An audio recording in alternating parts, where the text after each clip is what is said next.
All right, so here is my YouTube subscriber count. I've got my buddy in about 5 seconds going to unsubscribe temporarily from my YouTube, and that way we can see 279 for a bit.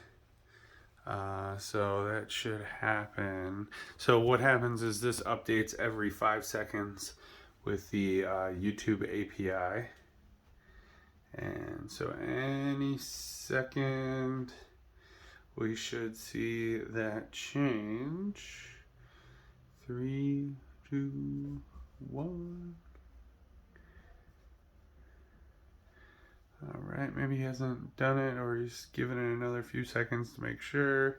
But yeah, every 5 seconds we're re-asking the Google API for how many YouTube subscribers Consulting Joe currently has. So we're up to 280 right now. So every time the color changes slightly, oh snap, there we go. Yeah, every time the color changes, it updates and asks for a new API call. I told him once he unsubscribes to wait 15 seconds and resubscribe.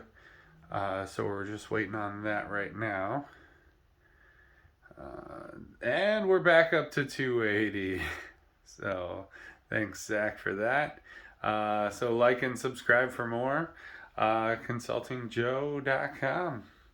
Thanks.